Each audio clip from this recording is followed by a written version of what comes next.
Everyone knows that feeling, wanting to experience more stories, but struggling to find the time. That's where Audible changes everything. With over 1 million audiobooks and Audible originals, there's a story waiting to spark anyone's imagination. Take The Paris Apartment by Lucy Foley, the gripping psychological thriller that's keeping listeners on the edge of their seats. Imagine unraveling its mysteries during your morning commute, or losing yourself in its twists and turns while doing household chores. That's the magic of Audible. It transforms daily routines into opportunities for thrilling discoveries. The best part? Members get access to thousands of included titles, with new content added regularly. From bestsellers to hidden gems, every genre imaginable is at their fingertips. And with one easy-to-use app, switching between favorites or discovering new passions has never been simpler. There's more to imagine when you listen. Start a free 30-day Audible trial and get your first audiobook free at audible.com/Wondery. That's audible.com/Wondery. Now it's time for Inspirational Women, and my guest, Sandi Gold, a marvelous New England artist and the author of a special book, a memoir, I Chose Love, How to Thrive After a Life-Threatening Illness Using Love to Guide You. Sandi is here to share some of her story, her awareness with us. Sandi Gold, good morning. Thank you so greatly for being with us today. Good morning to you. Thank you for having me. Well, I am really thrilled that we have this opportunity to have a conversation. And we're going to be talking about this incredible new book, your book, I Chose Love, How to Thrive After a Life-Threatening Illness Using Love to Guide You. And I think it's important, since we're on a Zoom call today, it's important to note that this is something that happened, nearly 4 decades ago, really a life-threatening disease.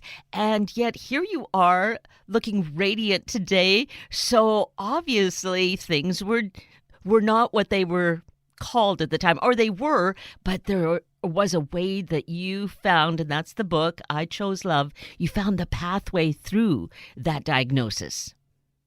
Yes. And I think the fact that 5 neurosurgeons told me the exact same thing, I had 6 months to a year to live, that I recognize this responsibility is on my shoulders. Now, I knew I had to do something. When things are really bad, I think that's when we really just focus in on our hearts and we just follow them. That's all we can do. Like when we have our challenges, we really freak out, our little day-to-day challenges. But I couldn't afford to freak out. I really had to focus. And it's amazing to me how, with this really heavy diagnosis, a brain tumor, you were able to focus and navigate a really challenging romantic relationship at the same time. It was just mind-boggling to me, all that was going on, and yet you were just so solid through it all. Again, I think because I found my direction, I knew what I needed to do, and I never wavered from that. A few weeks after I was diagnosed, I was looking at the art that I painted most recently. I'm an artist. And one was of a fish hanging upside down by a rope. One was of dead carnations. One was a woman holding onto a grave. And the other was a portrait I've done of my grandmother, who died before I was even born, of a brain tumor. And I have never been more frightened in my life when I realized the theme running through all of them was death. Scared me skinny. Like the is it Wile E. Coyote, that when he runs off the all of a sudden he goes, whoop. Well, I had to do that with my brain, or I was going to trip out. And that's when I realized, wait a minute, there's some higher power of sorts, some God, some kind of energy, some overseeing this. Now, something far greater than me that is obviously trying to connect with me through my art, through my language. And I just wanted to connect to God's ankles at that moment and hold on tight. And the only way I knew how to do that was through love. And it's incredible, just taking that experience, how it speaks volumes about our subconscious, how it's communicating with us if we're paying attention to it. Well, it's communicating. We just need to pay attention. That's the key. That's the challenge every day, to stay present. You notice that whenever we're upset, it's always about something in the future and the past. It's so important that we just stay present, because we're fine right now. Yes. And I also kept saying that to myself regarding my diagnosis. I went, wait a minute, I'm the same person I was before I spoke to those doctors. I'm in the same position. Nothing has changed. Doctors have simply told me something. I don't need to go and focus on that. I want to focus on something that would help me, and what better thing to focus on than love? Well, what's really, though, disconcerting about the fact that you had these 5 neurologists telling you this fact that you have this serious brain tumor, that it's inoperable, that you have 6 to 12 months to live, and then you're like ostracized, that they can't deal with the idea of death. They only want to work on fixing things, but they weren't even giving you options for that. It was amazing. I wanted to be left alone. I really just want, right from the very beginning, I just wanted to be left alone, because people were thinking in ways that were not healthy for me. People were acting in ways that were not healthy for me. Right. Although at the same time, I really yearned to connect with others. I shouldn't just say I just wanted to be left alone. However. Well, but wouldn't you say that the connection would be with someone or someones who would have that kind of similar harmony with you, that would not be, well, just turning their backs on you, basically, or giving you a negative diagnosis and then nothing? I mean, it was just so astounding. People who saw the bigger picture is what I was looking for. People who tried to understand where I was coming from and were willing to support that, as opposed to imposing their fears or their beliefs on me, or trying to get me to do something that just did not feel right to me. Right. Yes.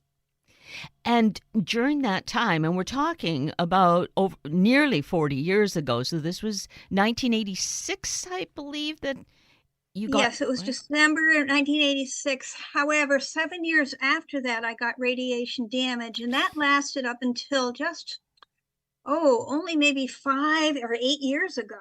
I was very sick, still fighting the radiation damage. Different symptoms just kept coming up and coming up and coming up, until finally, knock on wood, they've stopped. And so that is an important aspect of this too, that even with your awareness of what you needed to do, the title, I Chose Love, keeping that central, doesn't preclude then going through still all those years of illness and the attack on your body. Well, I chose love to overcome that too. That's how I navigated through my medical problems, as well as the medical world, as well as my family. Love was the answer. I mean, there was just no other way. And as encouragement for any of us, how to just stay with that, because you were unwavering. You knew that. What provides that really strong belief? Because I can sense that with some people, because I'm in harmony with you, not that I don't know. I haven't had to face a brain tumor, so I don't know how that would be. But I really embrace this approach. But for someone who maybe this sounds somewhat foreign to, how to stay really committed. Love was my tether to life. I mean, that was it. Like I said, it was so bad that I had to find something, and I was going to hold on tight. There was no way I was letting go, because letting go meant death to me. Yes. So that's how I looked at it. And that, as you, well, I don't know how much of my book you read, but that really upset a lot of people. That I was so stubborn, even though I was proving myself right. I mean, I was alive and I was overcoming but people, particularly, well, my diagnosis made a lot of people uncomfortable, and that's perfectly natural. We all Mm-hmm. get uncomfortable under those circumstances. And when people are uncomfortable, they don't tend to listen. They don't tend to open their hearts. They don't tend to want to know something that they don't already know. They hold on tight to their beliefs for their protection. That's just a natural way of acting. I finally figured out, why people were responding the way that they were, because they were fearful and they felt a need to protect themselves. Yes, you're the one with a serious diagnosis. Maybe it comes down to, we're in this on our own. There are others. We can say we have others supporting us, but really when it comes down to it, we do have to trust our own intuition, our own heart. Absolutely. Be true to yourself and be as authentic as you possibly can be. Yes, you nailed it right there. Every single word I speak, I strive for it to be as authentic as I possibly can be. And I also figured out that we were given all of our emotions for a reason. And it's okay to get angry. In fact, we're meant to get angry. That's why we were given. We're meant to feel frustration. Where for a long time, I went around like Pollyanna until I realized I'm not being authentic. I'm going around smiling and trying to be positive because I'd read all about, how important it was to be positive, and it is. Mm-hmm. But I think it's even more important to be authentic. And if you're angry, be angry. It doesn't mean you need to lash out at other people, but just feel that anger and just let it pass. Yes. Yes, letting it pass is so critical because otherwise if it's occurred and we don't release it, there in itself it's a tumor, it's a cancerous cell. It's doing harm to our body. And that's what I kept focusing on. Every little way I was doing harm to my body. That's why I finally figured out responding to my family, like going, wait a minute, how come you're treating me this way? Or can we discuss it? Doing that for years, I realized that's not healthy. That's not, they're just getting angrier and angrier because they're becoming more and more fearful. So finally, I just had to stop. But I had to I still do look at ways that I'm doing harm to myself, and find ways that I can feel my body sing, that I can just feel my body so happy, like going down to the beach and just putting your feet in the water, as you see so many people do as soon as they come to the beach. That's why I painted that painting that's on the cover of my book. Thank you for saying that. I was really curious. Now, why is it this painting? So there we have it. It doesn't that feel good when we do that? We've been, how long we've been wanting to get to the beach, and we finally get there, and without even we throw our blankets down usually and just run right down to the water, and we go, Now that's that feeling I'm talking about, and giving ourselves more and more and more of those feelings on a daily basis. And you also have your art that is your way of expressing, as you said, you had done all this art and then looking at it, you saw the message. But now with that much more awareness and intuition, you probably are expressing your emotions through the art and being conscious of it, just like when you did the mural many years ago. Yes, and thank you for bringing that up, because one thing I learned through my writing and through my art, having done the mural, the one thing that people say so frequently to me, well, particularly other writers, is how to get your readers to feel. And the one thing my students used to always ask me, how do you paint feelings? When people walked in to see the mural, they just felt love, and people were crying in front of it. One person described it as a love letter to God. She just felt that love. I have no idea how I do that. But it's the same thing that's coming through regardless of whether I'm writing or whether I'm painting, which I find curious, which I find very cool. it is very cool. And maybe if it's, well, if it's even necessary, but since it's curious, maybe one day it'll all kind of reveal itself as to how those two are the same. And it'll probably come back and be simply, it's love. I think because, yes, and love is an energy, the strongest form of energy there is. And I still spend my days focused on that. Every day I post something about love on Facebook, a quote or whatever. I'm forever looking for pictures that show love. Love is my thing. I mean, it saved my life. And I think it can't help but come out through my artwork and my writing. Yes. It never did before I got the brain tumor. So you could, well, that's one thing. Looking at the brain tumor then as a gift in that way, as to the awareness that that through it you came to. Yes, absolutely. I have thought about that a lot. And I think, of course I have no way of knowing, but I believe that we come here wanting to achieve something. We're forever growing and we have goals to grow. And my thing was I wanted to learn love. And I think I was presented with a hell of a way to learn love, to learn all about love. Oh, yes, no kidding.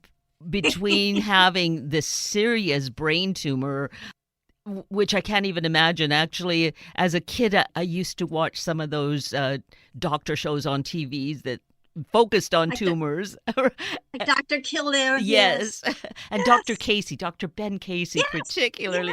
And I thought, I totally had this fear that I would someday have a brain tumor. Oh, I know it. Fortunately, I moved through that. But here you experience that, and to go through the process again, it's miraculous to have had that approach without surgery to extract. Well, the tumor just went away, but you worked on it so focusedly. I had to. I had to. I was told I had a fast-growing, inoperable, life-threatening brain tumor. I mean, can you be told anything worse? And I think that's why I had to get my act together. There was no wiggle room. There was no negotiating. It was, this is it. The ball's in your court. So as you mentioned that, once again, it's just astounding, shocking how the medical staff at the time basically just, it's almost as though you were invisible. No one really provided you with guidance. I hope things are somewhat different these days. I think they are, but maybe it depends on where you're living. They are changing. 10 years ago, though, I got breast cancer. And I was told I had to have a mastectomy. And I'm like, here we go again. And I said, I declined. And the doctor got on the telephone when I called to cancel my next appointment and told me I was playing with fire and that he could save my life now, but this could take, I could die from this in the future. And I thanked him very politely. And I said, we're just looking at this from two different perspectives. Well, within 5 months, I was cancer-free. And they wanted to remove my right breast. So yes and no. There are, and granted that was about 10 years ago, so maybe things have gotten, I'm sure things have gotten even better. But I really had to wrestle with so many doctors. And I think that's another thing why I wrote the book, because I wanted to show how to navigate, how not to do, don't do the things I didn't, that I show that were silly, and how to do the things I did that were successful. The very first neurologist I went to just days after I was diagnosed accused me, nastily, rather rudely, of not telling him all my symptoms. I was paying him $350 an hour, and he thought I wasn't telling him all my symptoms, because he said it was impossible to not have more symptoms when he was looking at my pictures. And he even had the nerve to turn to my then boyfriend and say, is she telling the truth? Oh. And I said to the man, if this is the way my body deals with having a brain tumor, this is the way my body deals with having a brain tumor. But it certainly gave me no faith in this man that he wasn't even acknowledging my body if he was going to try to save me. But again, I turned that into a gift because I realized not to go in that direction. Yes. And that I needed to do something. And it was shortly after that that I decided to use love. So phenomenal that how you approach this. And again, the fact that there were so many hurdles, but I think often we can ascribe a lot of power to medical professionals, and you were showing how it's really important to really trust ourselves. We know what's true. So I don't follow the list of symptoms somebody else does. This is me and Right. the individual. And that's what I encourage people to do all throughout their book. They deserve to be treated like individuals. I mean, we were all created to be individuals again for a reason. We could have all been created to be 5'5", dark hair, dark eyes, liking the same foods, but there's a reason we were created different. And there are some people that recognize that and appreciate that. And then there are those that if you don't fit into their template, they get angry, as my doctor was. Right. It occurs to me, too, considering the times we live in now where things are really, really in such turmoil. And I'm finding that on the medical scene, we just don't have, it seems, as much availability to these medical professionals. Getting appointments takes so much longer, that it's important then to come back to this and realize who we are and what we are able to do. Not saying don't get things checked out, but still realize. I'm so glad you said that, because I am not anti-doctors, and I want to stress that. But I believe we need to work with our doctors. Our doctors need to work with us. And you're absolutely right as far as being accessible. Even just to place the phone call, you have to, to reach this, you have to do this. And then to do this, you got to do this. It's just, it is. But again, I look at it as, wait a minute, if they're making it difficult for me to be, to reach them, I need to look within myself for answers. Right.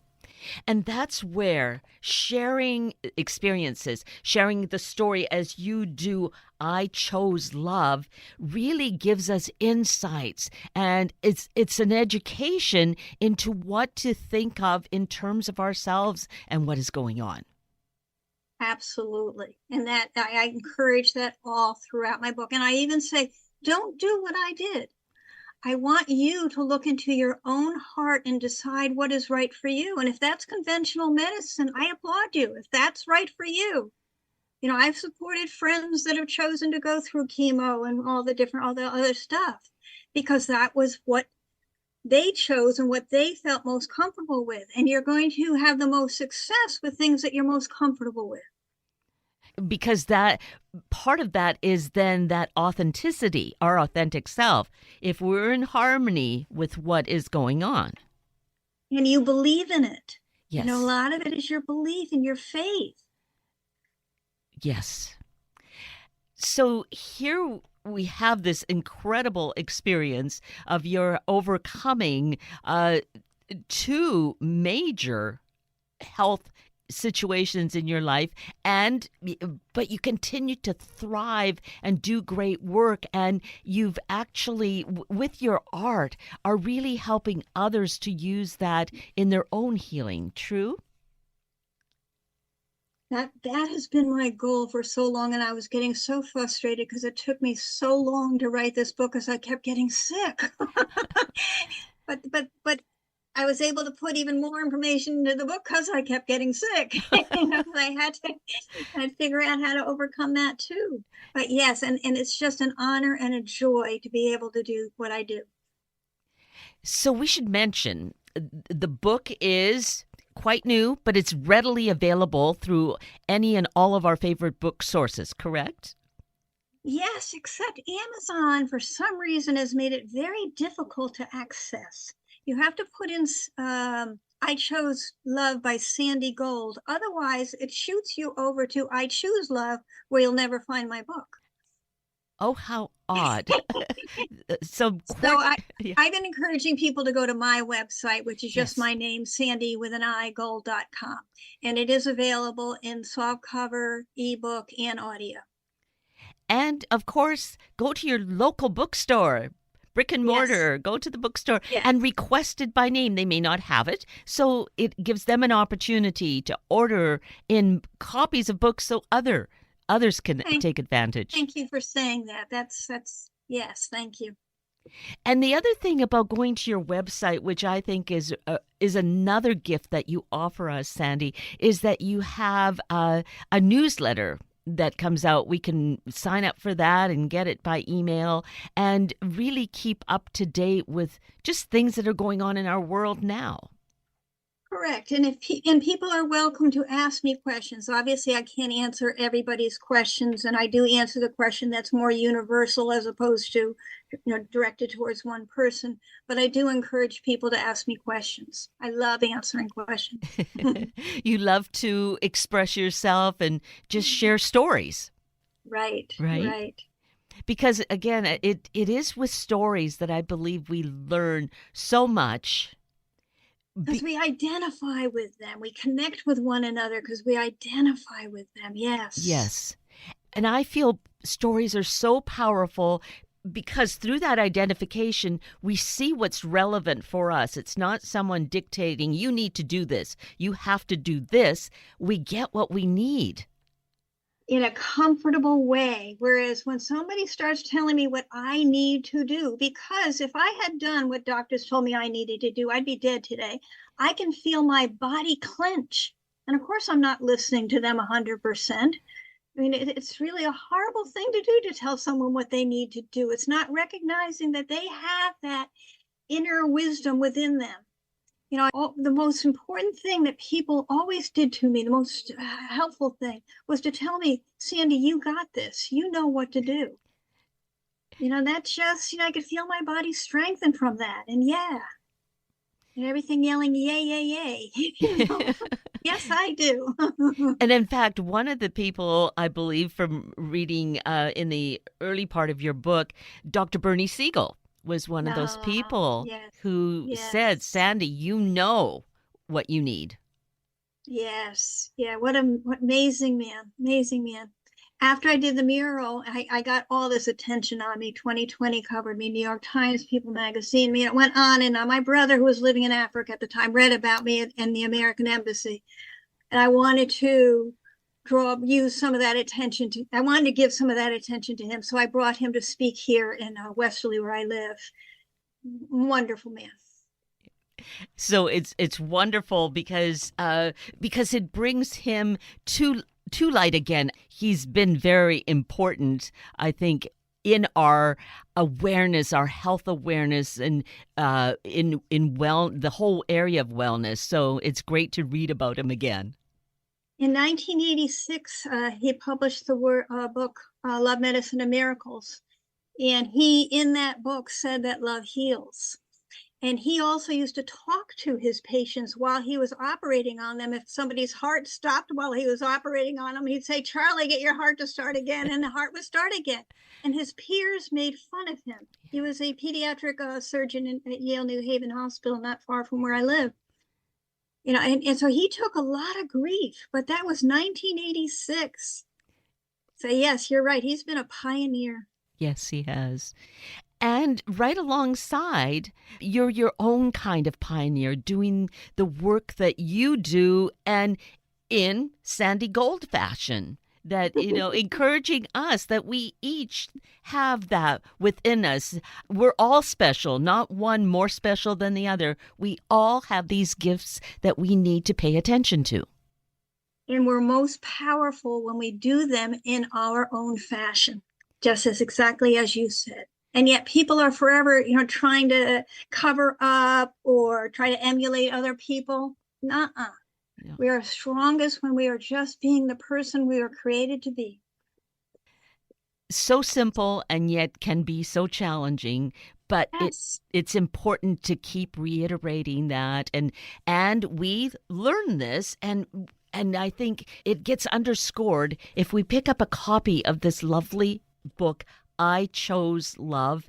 And Sandi Gold, I'm just so grateful that you were inspired, that you felt drawn, that you needed to do this, and that you have accomplished this. Oh, thank you so much. And it's been a delight talking with you. And with you as well. Continue to do your marvelous work and continue to be well. Thank you so much. You take care. That brings us to the end of a very full hour of Inspirational Women with Sandi Gold and Sunday Morning Magazine with Dr. Linnea Axman. I'm Kate Daniels, your host, and I greatly appreciate your sharing this hour with me and these special guests. For details you might have missed or information you'd like to know, please just send me an email, kated@warm1069.com, and I will get right back to you. Also, if you'd like to listen again or share these important stories with your family and friends, find the podcast on our Warm 1069 webpage. Just click on the Listen tab, then Podcasts, then either of the show names, and then look for the guest names. I now wish you and your family a day of great health and also considering a career in nursing. Have a week of the same, and then please plan to join me again next weekend for another hour of Sunday Morning Magazine and Inspirational Women on Warm 1069. Good morning.